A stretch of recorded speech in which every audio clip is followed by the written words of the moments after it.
What's up, guys? Welcome back to the Sofa Sports Podcast. I'm your host, Tyler Jewell, joined as always by my best friend, Reed Dank. Reed, how are you doing today? Good, brother. It's a victory Monday. I'm happy. It's a victory Monday for you.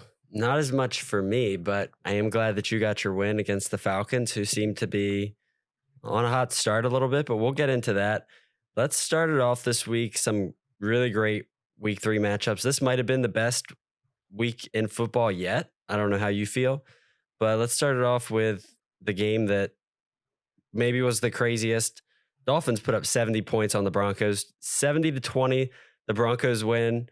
I don't know if you saw that last season, Sean Payton, when he was in the booth, when he was talking, he said that Tua would be replaced by the end of the season by his guy, Teddy Bridgewater. Obviously, Tua ended up not finishing the season, but that was because of an injury. Now Tua gets a chance to play Sean Payton in Denver, who in the first 2 weeks, they looked okay. Not great, but they looked better than last year. And then this week, they just get dismantled. Thoughts here? I mean, it was nothing short of a pummeling. Do you need to say more than that? I just listen. I can't believe, for starters, that Denver really even thought they had a chance going into this game. This is a Miami defense that's pretty much been putting up consistent numbers at the start of the season. So I'm a bit surprised at their thought process of, well, we can hang with these guys. I listen. I hate to do the "I told you so" game, but I kind of told you guys so last week with how comparable this Miami offense is. If this isn't a highlight that's the best offense in the league, bar none, that proves it right there, right?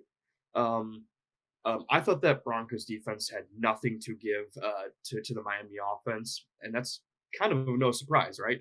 Outside of Patrick Surtain, I don't really know who's a game breaker.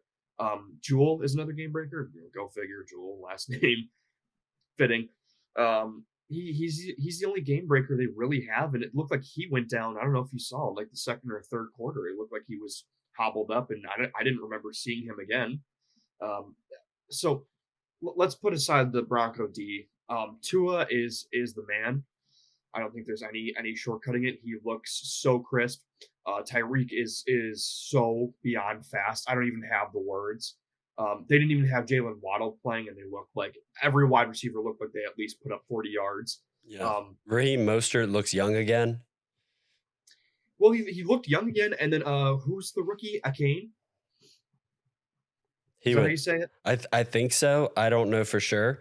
But so he had a day. Fantastic too. We put up, like, I looked on fantasy just to see who was available in the free agent pool at the end of the day.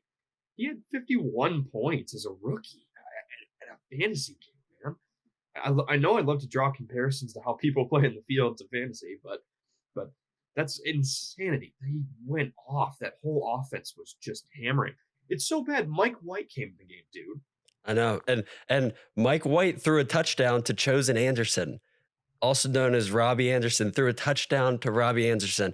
And Robbie Anderson, like, he Deshaun Jacksoned it when he got to the end zone. Did you see? He could have ran straight in, and he ended up like cutting around the side and just slipping in the side. But you mentioned fantasy, and the craziest stat for me from the week is the Broncos let up 70 points, but somehow their defense is only at -6.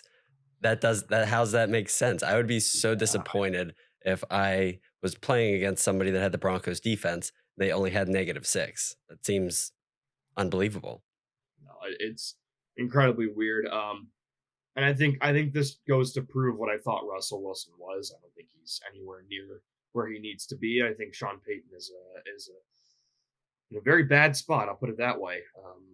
He looks like a very doofusy signing. And listen, that whole team, I tried to at least go at, last year and signing Russell Wilson. He's just, there's no, it doesn't sound like there's any real leadership quality left there.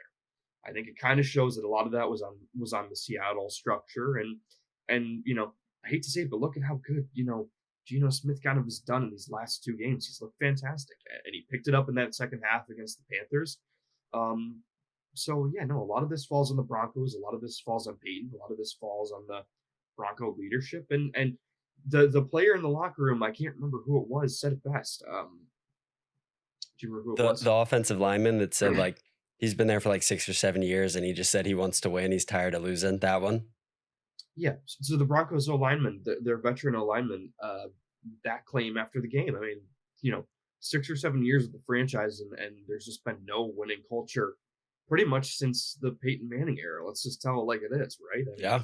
post that there just hasn't been much, and that fan base is eager to get back to their successful ways, but this is not it. This is not it. No, they bring in Russell Wilson. I bought into the hype. I thought that they were going to turn it around. I thought that he was going to be the missing piece. Their receivers are really good. Last year they had a good defense.